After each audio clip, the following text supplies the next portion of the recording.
नमस्कार, मैं हूं हरिशंकर व्यास। सेंट्रल हॉल में आपका स्वागत है।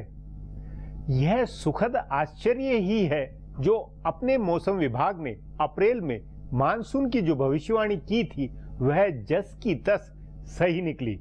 मौसम विभाग ने कमजोर मानसून या कि 10% कम बारिश की घोषणा की थी। एक प्राइवेट मौसम कंपनी ने इससे पलट मानसून के सामान्य रहने का अनुमान लगाया था, मगर एल नैनो की स्थितियों के हवाले मौसम विभाग ने अपने डाटाबेस से निष्कर्ष निकाले, वे सही साबित हुए। उस नाते अब यह मानना चाहिए कि मौसम विभाग भरोसे लायक हुआ है। उसकी भविष्यवाणी के अनुसार फसल व खेती की योजना बनानी चाहिए। फिलहाल मानसून चला चली के रास्ते में है। कोई 13% कम बारिश हुई है।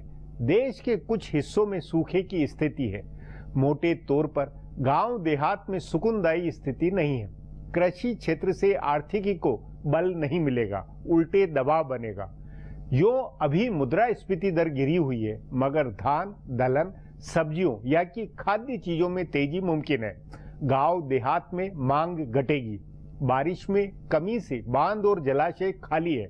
एक ताजा रिपोर्ट के अनुसार 91 बड़े बांधों में सिर्फ 60% जल भराव है। जाहिर है अगली फसल की सिंचाई और बिजली संकट बनेगा। लगातार दूसरे वर्ष कम बारिश से असर चौतरफा होगा। आज इस पर चर्चा है, मगर उससे पहले गपशप और खास सुर्खियां। शुरुआत सियासी गपशप से करते हैं।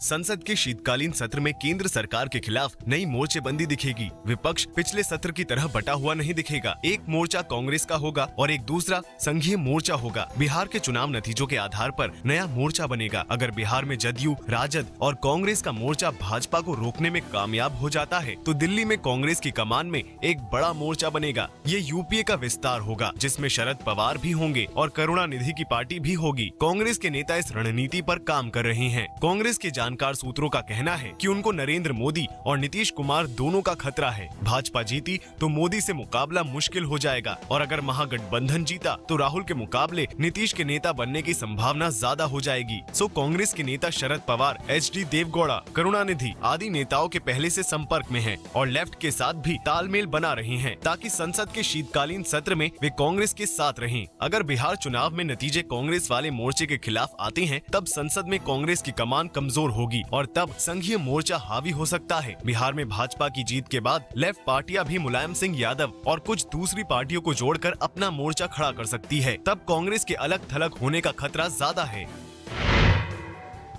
दिल्ली में अरविंद केजरीवाल ने सहयोगात्मक संघवाद पर बैठक के बहाने मुख्यमंत्रियों का जो सम्मेलन कराया, उसके आगे की रणनीति क्या होगी? क्या केजरीवाल संघीय मोर्चे की पहल करेंगे? इस पूरी प्रक्रिया से जुड़े जानकार सूत्रों का कहना है कि केजरीवाल नहीं बल्कि ममता बनर्जी इसकी पहल करेंगी और केजरीवाल हाशिए में रहेंगे। तृणमूल कांग्रेस के जानकार सूत्रों का कहना है कि केजरीवाल ने भ्रष्टाचार के खिलाफ अपनी मुहिम में देश के इक्का दुक्का नेताओं को छोड़कर सबको भ्रष्टाचारियों की सूची में शामिल कर दिया था। सो इस बात की संभावना कम है कि कोई प्रादेशिक छत्र अब केजरीवाल के साथ जुड़ेगा। केजरीवाल भी अपनी छवि को लेकर बहुत सजग हैं, इसलिए वे बिहार प्रचार में भी नहीं जा रहे हैं। दूसरी ओर ममता बनर्जी को गैर कांग्रेस और गैर भाजपा पार्टियों के साथ तालमेल बनाने में कोई दिक्कत नहीं है। शरद पवार के साथ उनका पुराना सद्भाव है और वे तमिलनाडु की मुख्यमंत्री जयललिता से भी बात कर सकती हैं। उन्होंने 30 सितंबर को दिल्ली में मुख्यमंत्रियों की बैठक के बाद कहा था कि वे तमिल, उड़िया चैनलों पर नजर रखेंगी ताकि पता चले कि वहाँ के मुख्यमंत्री क्या सोचते हैं। केजरीवाल को जयललिता से बात करने में दिक्कत है, पर ममता को इसमें कोई दिक्कत नहीं है। अगर अगले साल के चुनाव में ममता बनर्जी की पार्टी जीतती है तो यह तय मानना चाहिए कि उसके बाद ममता नया मोर्चा बनाने की पहल करेंगी और उनको सफलता भी मिलेगी।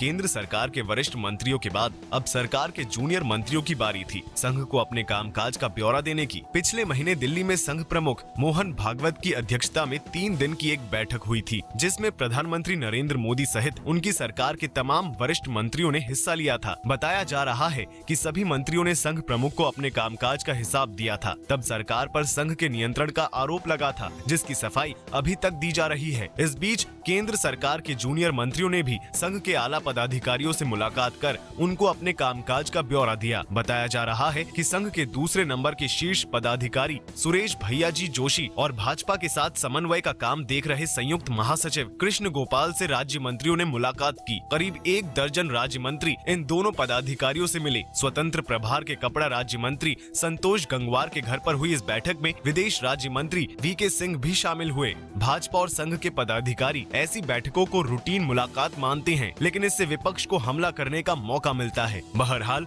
राज्य मंत्रियों का संघ पदाधिकारियों से मिलना इस मायने में अहम है, क्योंकि पिछले दिनों प्रधानमंत्री नरेंद्र मोदी ने भी अपने राज्य मंत्रियों से अलग अलग मुलाकात की थी और उनसे मंत्रालयों के कामकाज का ब्यौरा पूछा था। इस आधार पर कुछ राज्य मंत्रियों को तरक्की मिलने की संभावना बताई जा रही है। अब आज की सुर्खियां हैं, ये लीक से कुछ हटकर है और इनसे देश की दशा दिशा को बूझ सकेंगे।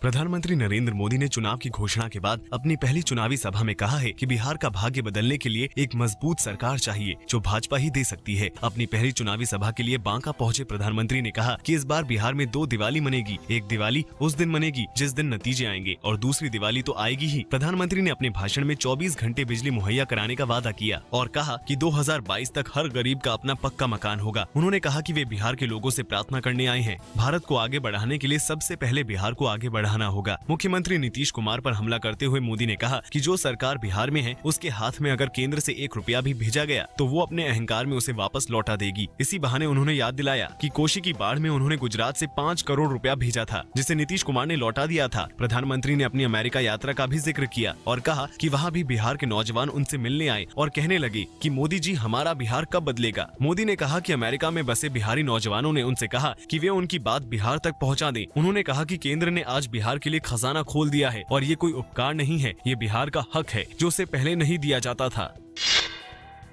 प्रधानमंत्री नरेंद्र मोदी ने कांग्रेस पर निशाना साधते हुए कहा है कि वो गरीब के नाम पर राजनीति करती है, लेकिन उसका भला नहीं किया है। झारखंड के 1 दिन के दौरे पर पहुंचे प्रधानमंत्री ने दुमका में एक सभा को संबोधित करते हुए कहा कि गरीब के नाम पर राजनीति करने वाले और हर चुनाव में गरीब की माला जपने वालों ने 60 साल में कभी ये नहीं सोचा कि गरीब के घर में चूल्हा कैसे जलेगा या गरीब का भला कैसे होगा। दुमका में मुद्रा बैंक पर मेगा क्रेडिट कार्ड कैंप की शुरुआत करते हुए मोदी ने कहा कि गरीबों को उनकी आजीविका चलाने और कारोबार चलाने के मकसद से मुद्रा बैंक बनाया गया है, ताकि उन्हें सस्ता कर्ज मुहैया कराया जा सके। इससे पहले प्रधानमंत्री ने खूंटी में जिला न्यायालय और जिला प्रशासन के उपायुक्त कार्यालय को सौर ऊर्जा से चलाने वाले संयंत्र का उद्घाटन किया। ये महज 180 किलोवाट का छोटा संयंत्र है। मोदी ने कहा कि ये बहुत छोटा संयंत्र है, लेकिन महात्मा गांधी की जयंती के मौके पर इसका उद्घाटन करके उनको बेहद खुशी हो रही है।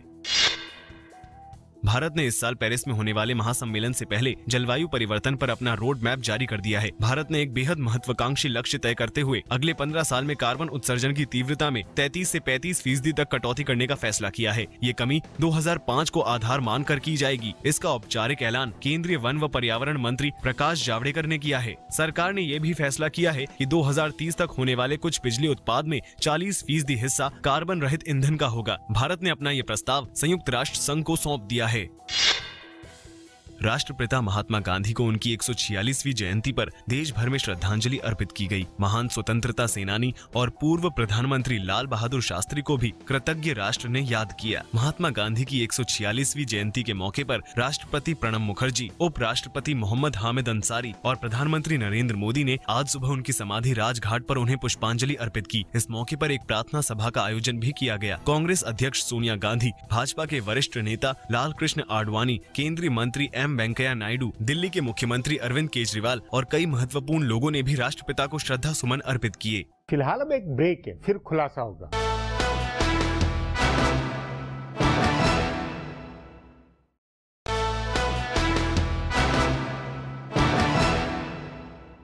कमजोर मानसून की मार अलग अलग प्रदेशों में अलग अलग है। महाराष्ट्र, बिहार, यूपी, गुजरात और पंजाब के कुछ इलाकों में सूखे वाली स्थिति बनी है।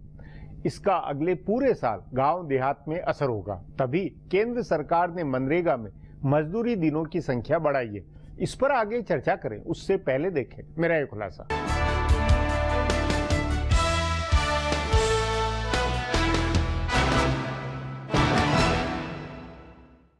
दक्षिण पश्चिमी मानसून के बिल्कुल शुरुआती दिनों में कम बारिश का अंदेशा जताया गया था। तब केंद्र सरकार ने इसके लिए बड़ी तैयारियों का ऐलान किया। खुद प्रधानमंत्री नरेंद्र मोदी ने कृषि और खाद्य आपूर्ति मंत्रियों के साथ बैठक करके सूखे के हालात से निपटने के उपायों पर चर्चा की थी। लेकिन बाद में अचानक एक निजी संस्था ने मानसून सामान्य रहने की भविष्यवाणी की और ऐसा लगा कि सरकार ने सारी तैयारियां ठंडे बस्ते में डाल दी। लेकिन आखिरकार भारत का मौसम विभाग पहली बार लंबी अवधि की भविष्यवाणी में सही साबित हुआ। दक्षिण पश्चिमी मानसून 14% की कमी के साथ खत्म हो गया। इस बार सामान्य से 14% कम बारिश हुई है, लेकिन इसका असर देश के 30% हिस्सों में होगा, यानी करीब 1/3 हिस्से में सूखे के हालात बने हैं। अनाज उत्पादन के लिहाज से सबसे अहम उत्तर पश्चिमी इलाके में कम बारिश का सबसे ज्यादा असर है। इस इलाके में 17% और मध्य भारत में 16% कम बारिश हुई है। अगर जाते जाते मानसून कहीं बरसा तो रबी की फसल के लिए जमीन को थोड़ी नमी मिलेगी, नहीं तो रबी की फसल भी प्रभावित होगी। बारिश से सामान्य से कम होने की वजह से खरीफ की पैदावार में 1.25% से ज्यादा की कमी आने का अंदेशा है। पिछले 3 दशक में यह पहला मौका है जब लगातार दूसरे साल मानसून सामान्य नहीं रहा है। मौसम विभाग के आंकड़ों के मुताबिक पिछले 100 साल में यह सिर्फ चौथा मौका है जब लगातार 2 साल सूखे के हालात बने हैं। इससे हालात की गंभीरता का अंदाजा लगाया जा सकता है। महाराष्ट्र के बड़े इलाके में सूखे के हालात हैं और इसे लेकर शरद पवार ने प्रधानमंत्री नरेंद्र मोदी से मुलाकात की थी। उत्तर प्रदेश और मध्य प्रदेश के कुछ हिस्सों में भी कम बारिश से सूखे के हालात बने हैं। केंद्र सरकार ने हालात से निपटने के लिए कुछ कदम उठाए हैं। इसमें सबसे महत्वपूर्ण कदम ये है कि सरकार ने मनरेगा में 100 की बजाय 150 दिन का काम देने का फैसला किया है। इसका फायदा किसानों और खेत मजदूरों को हो सकता है, लेकिन कुल मिलाकर ऐसा लग रहा है कि सरकार को सामान्य से कम बारिश होने से किसी बड़े नुकसान का अंदेशा नहीं है। खरीफ की फसल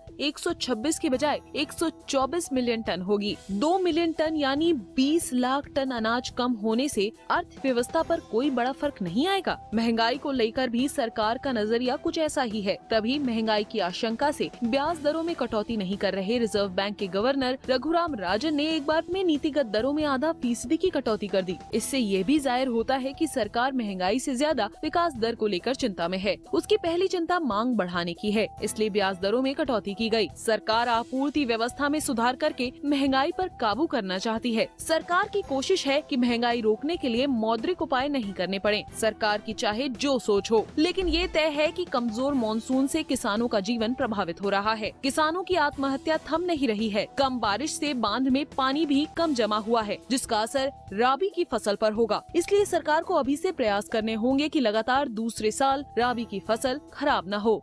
अब एक ब्रेक है, उसके बाद कमजोर मानसून के असर पर चर्चा करेंगे।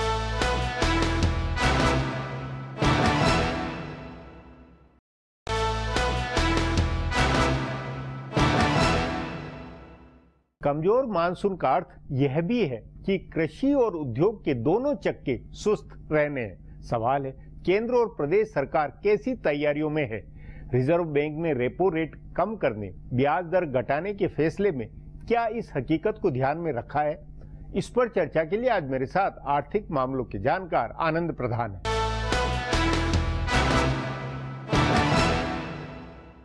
आनंद जी, आश्चर्यजनक रूप से मौसम विभाग की इस वर्ष की भविष्यवाणी लगभग 100% सही रही। 12% के आसपास उन्होंने कहा था बारिश कम होगी, 13% रही है। ये कुछ अजीब बात नहीं है, क्योंकि पिछला पूरा ट्रैक रिकॉर्ड हमेशा लगभग खराब रहा है।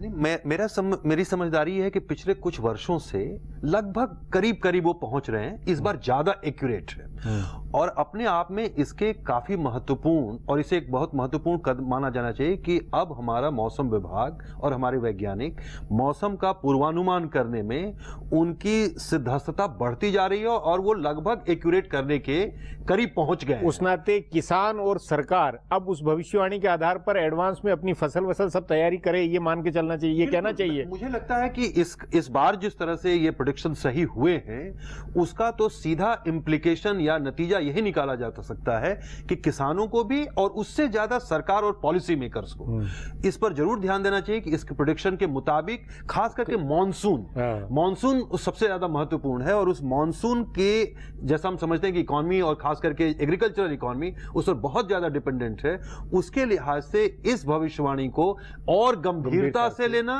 और उसके मुताबिक पहले से कार्रवाई करना, अदरवाइज भविष्यवाणी का कोई मतलब नहीं रह जाता है। लेकिन अभी इस जो मानसून की जो कुल मिलाकर नतीजा है कि सूखा एक तरह से माना जा रहा है, सूखे का वर्ष है, ये दूसरा लगातार है, तो इससे गांव देहात की आर्थिकी और उस आर्थिकी का कुल पूरी आर्थिकी पर किस तरह का असर होता है? देखिए, मैं समझता हूं कि इसका एक तरह से कृषि हमारी जो अर्थव्यवस्था का एक महत्वपूर्ण पायदान है, उसकी वजह यह भी है कि उसका जीडीपी में भले योगदान न हो, लेकिन अर्थव्यवस्था के प्रबंधन में उसकी बहुत बड़ी भूमिका है। और खास करके एक ऐसे समय में जब हमारे घरेलू मांग कम होती जा रही है और अंतर्राष्ट्रीय मांग की हालत तो और भी ज्यादा खराब है। पिछले 9 महीने से निर्यात लगातार गिर रहा है और अगस्त में तो 20% के आसपास गिरावट आई है निर्यात में। तो जब बाहर की मांग नहीं है तो घरेलू मांग में खास करके ग्रामीण इलाके की मांग अर्थव्यवस्था को आगे बढ़ाने में एक बहुत बड़ी भूमिका है उसकी। उस लिहाज से देखें और मुद्रास्फीति के लिहाज से भी देखें कि जो खास करके इस समय आप देखिए जो दालों के, प्याज और बाकी सब्जियों की कीमतों पर जो असर पड़ता है, तो उसके हिसाब से अगर ये लगातार दूसरे साल सूखा है तो एक तो लोगों की आमदनी और दूसरा जो कृषि उत्पाद हैं उनकी कीमतों को मैनेज करना, ये दोनों सरकार के लिए एक बड़ी चुनौती नहीं। तो उस नाते क्योंकि ये तमाम स्थिति के बीच में आपके अनुसार रिजर्व बैंक ने जो भी ब्याज दर को घटाने का जो फैसला किया और उसमें भी एक तरह से बिल्कुल ही चौंकाते हुए जो फैसला हुआ कि तेजी से, वो केवल उस अर्थव्यवस्था में हलचल मचाने के लिए है या ये सब कंपोनेंट को सोचते हुए कोई रणनीति नजर आती है? मुझे लगता है कि इसमें एक रणनीति है, क्योंकि आप देखिए वित्त मंत्रालय और सरकार पिछले काफी दिनों से कह रही थी, एक तरह से रिजर्व बैंक पर काफी दबाव था कि अब जो आप इन्फ्लेशन टारगेटिंग है, क्योंकि इन्फ्लेशन काफी नीचे जा चुका है, थोक मूल्य सूचकांक तो एक तरह से नेगेटिव में वो बता रहे हैं, तो उसे देखते हुए अर्थव्यवस्था में इन्वेस्टमेंट बढ़ाने के लिए, और पिछले दिनों जब उद्योगपतियों की मीटिंग हुई थी प्रधानमंत्री से, तो उसमें एक प्रमुख मांग थी उद्योगपतियों की भी कि ब्याज दरों में कटौती की जाए। पर ब्याज दरों में लगभग माना जा रहा था कि 1/4% की कटौती हो सकती है, पर गवर्नर राजन ने जिस तरह से उसको एक तरह से आधे फीसदी की कटौती की है, तो मैं समझता हूं कि एक बड़ा बोल्ड फैसला है। अगर मांग नहीं है, अगर आबादी की बहुसंख्या का जो वर्ग है वो उसकी खरीदी की ताकत नहीं है या डिमांड नहीं बनेगी तो होगा क्या?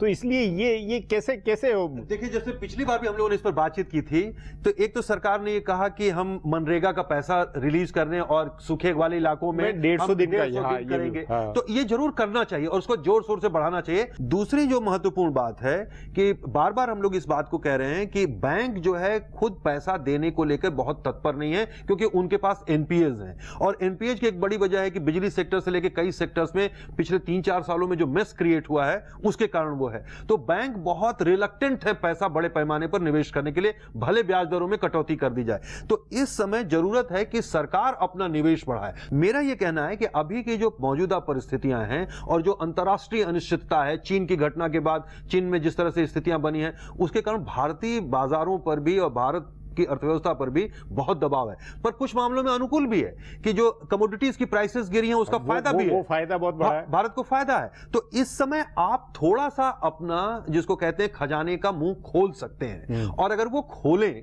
तो चाहे वो सोशल सेक्टर हो, चाहे वो एग्रीकल्चर हो, चाहे इंफ्रास्ट्रक्चर हो, सरकार अगर आगे आएगी तो अगर इन्वेस्टमेंट बढ़ेगा, रोजगार पैदा होगा। क्योंकि ये देखिए कीनसियन अर्थव्यवस्था का जो फॉर्मूला है, जब अर्थव्यवस्था में इन्वेस्टमेंट प्राइवेट सेक्टर से ना आ रहा हो तो उस गतिरोध को तोड़ने के लिए सार्वजनिक निवेश बढ़ाया जाना चाहिए। अब आज की जो स्थिति है, मुझे जो दिखाई पड़ रहा है कि इसमें अगर रेलवे में इन्वेस्टमेंट किया जाए, या जैसे मान लीजिए स्मार्ट सिटी, जो बहुत सारे इस तरह के जो फैसले सरकार लगातार कह रही है, उसमें अगर पैसा लगाए सरकार अपनी तरफ से, खास करके इंफ्रास्ट्रक्चर में और सोशल इंफ्रास्ट्रक्चर में, तो मुझे लगता है कि इससे मांग बढ़ सकती है अर्थव्यवस्था में, लोगों को रोजगार मिलेगा और फिर प्राइवेट सेक्टर भी उसमें मतलब आपका ये मानना है कि इस मानसून के सूखे के बावजूद एक कुछ जो सरकार की पहल हो रही, उससे कुछ हलचल, कुछ गतिविधि बढ़ने की उम्मीद है, या ये जनवरी मार्च तक अगर सरकार इस पर सचमुच में गंभीरता से तेजी से आगे बढ़े।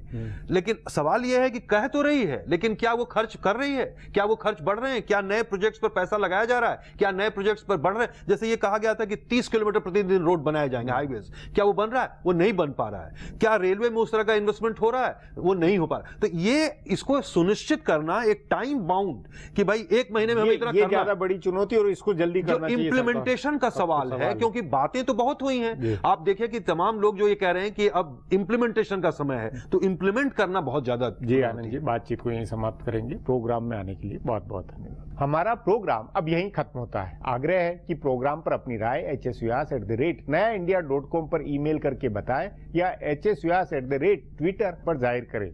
सो अब सोमवार को मिलेंगे इसी चैनल पर इसी समय।